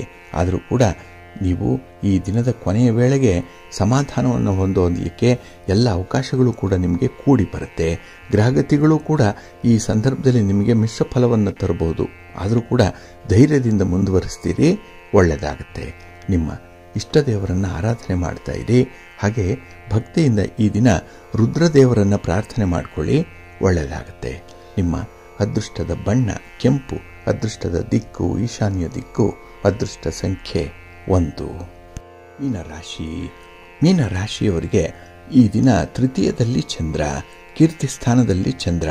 ಹಾಗಾಗಿ ಈ ದಿನದ ಕೆಲಸ ಕಾರ್ಯಗಳಲ್ಲಿ ನಿಮ್ಮ ಪರಾಕ್ರಮವನ್ನು ತೋರಿಸಲಿಕ್ಕೆ, ನಿಮ್ಮ ಧೈರ್ಯವನ್ನು ವ್ಯಕ್ತಪಡಿಸಲಿಕ್ಕೆ ಈ ದಿನ ಒಳ್ಳೆಯ ಅವಕಾಶ ಇದೆ. ಅದನ್ನು ನೀವು ಸೂಕ್ಷ್ಮವಾಗಿ ಸಮರ್ಥವಾಗಿ ಬಳಸ್ಕೊಳ್ಳುವಂಥ ಒಂದು ಪ್ರಯತ್ನವನ್ನು ಮಾಡಿ. ಇನ್ನು ಈ ದಿನದಲ್ಲಿ ಗ್ರಹಗತಿಗಳು ನಿಮಗೆ ತುಂಬ ಚೆನ್ನಾಗಿ ಫೇವರಬಲ್ ಆಗಿ ಇರೋದರಿಂದ ಕೆಲವೊಂದು ಕೆಲಸಗಳನ್ನು ಬಹಳ ಅಚ್ಚುಕಟ್ಟಾಗಿ ಮಾಡ್ತೀರಿ. ಶಿಸ್ತಿಗೆ ಪ್ರಾಧಾನ್ಯತೆ. ಹಾಗೆ ಈ ದಿನದಲ್ಲಿ ಯಾವುದೇ ಒಂದು ವಿಚಾರದಲ್ಲೂ ಕೂಡ ಆತಂಕ ಉಂಟಾಗಬಾರ್ದು, ಇನ್ಸೆಕ್ಯೂರಿಟಿ ಫೀಲಿಂಗ್ ಅನ್ನುವಂಥದ್ದು ಬರಬಾರ್ದು. ಆಗ ಮಾತ್ರ ನಿಮ್ಮ ಯಶಸ್ಸು ನಿಮ್ಮ ಕಣ್ಣ ಮುಂದೆ ಬರುತ್ತೆ. ಹಾಗೆ ಈ ದಿನ ತಾಳ್ಮೆಯಿಂದ ಇದ್ದರೆ ಒಳ್ಳೆಯ ಕೆಲಸಗಳನ್ನು ಮಾಡುವಂಥದ್ದು, ಗುರು ಸೇವೆಯನ್ನು ಮಾಡುವಂಥ ಅವಕಾಶ ಕೂಡ ಈ ದಿನ ನಿಮಗೆ ಸಿಕ್ಕತ್ತೆ. ಇನ್ನು ವಿಶೇಷವಾಗಿ ಅನಿರೀಕ್ಷಿತವಾದಂಥ ಒಂದು ಸಂತೋಷಕರವಾದಂಥ ಘಟನೆ ನಡೆಯುವಂಥದ್ದು, ಅದನ್ನು ಈ ದಿನ ನಿಮ್ಮ ಒಂದು ವ್ಯಾಪಾರಕ್ಕೆ, ವ್ಯವಹಾರಕ್ಕೆ, ನಿಮ್ಮ ವೃತ್ತಿಯ ಬದುಕಿಗೆ ಬಳಸ್ಕೊಳ್ಳುವಂಥದ್ದು ತುಂಬ ಉತ್ತಮ. ಇನ್ನು ಈ ದಿನದಲ್ಲಿ ಯಾವುದೇ ಒಂದು ಸಕಾರಾತ್ಮಕವಾದಂಥ ಆಲೋಚನೆಗಳು, ಅಂಥ ಪ್ರಯತ್ನಗಳು ನಿಮಗೆ ಒಳ್ಳೆಯ ಫಲಿತಾಂಶವನ್ನು ತರುತ್ತೆ. ಒಟ್ಟಾರೆ ಈ ದಿನ ನಿಮಗೆ ಯಾವುದೂ ಕೂಡ ಕಷ್ಟ ಅಲ್ಲ. ಆದರೆ ಈ ಕೆಲಸದ ವೇಗವನ್ನು ಮಾತ್ರ ಸ್ವಲ್ಪ ಮುಂದುವರಿಸುವಂಥ ಒಂದು ಪ್ರಯತ್ನ ಇರಲಿ. ಇನ್ನು ಈ ದಿನ ಕೆಲವೊಂದು ವಿಚಾರಗಳನ್ನು ಬಹಳ ಸೂಕ್ಷ್ಮ ಮಾಡಿಕೊಳ್ಬೇಕಾಗತ್ತೆ. ಸ್ವಲ್ಪ ಸೆನ್ಸಿಟಿವ್ ಆಗಿರುವಂತಹ ಪ್ರಯತ್ನ ಇರಲಿ, ಒಳ್ಳೆಯದಾಗತ್ತೆ. ನಿಮ್ಮ ಅದೃಷ್ಟದ ಬಣ್ಣ ಬಿಳುಪು, ಅದೃಷ್ಟದ ದಿಕ್ಕು ಈಶಾನ್ಯ ದಿಕ್ಕು, ಅದೃಷ್ಟ ಸಂಖ್ಯೆ 1. ಪ್ರೀತಿಯ ಬಂಧುಗಳೇ, ಇಷ್ಟು ಹೊತ್ತು ದ್ವಾದಶ ರಾಶಿಯವರ ಗೋಚಾರ ಫಲಗಳನ್ನು ಕೇಳಿದ್ರಿ. ಇನ್ನು ನಿಮ್ಮ ಕಾರ್ಯಸಿದ್ಧಿಗಾಗಿ, ನಿಮ್ಮ ಇಚ್ಛಿತ ಫಲಪ್ರಾಪ್ತಿಗಾಗಿ ನಿಮ್ಮ ಮನೆ ದೇವರನ್ನ ಸ್ಮರಣೆ ಮಾಡ್ತಾ ಇರಿ. ನಿಮ್ಮ ಇಷ್ಟ ದೇವರನ್ನ ಪ್ರಾರ್ಥನೆ ಮಾಡ್ಕೊಳ್ಳಿ, ಒಳ್ಳೆಯದಾಗತ್ತೆ. ಸರ್ವೇ ಜನಾಃ ಸುಖಿನೋ ಭವಂತು, ಸಮಸ್ತ ಸನ್ಮಂಗಳಾನಿ ಭವಂತು. ನಮಸ್ಕಾರ.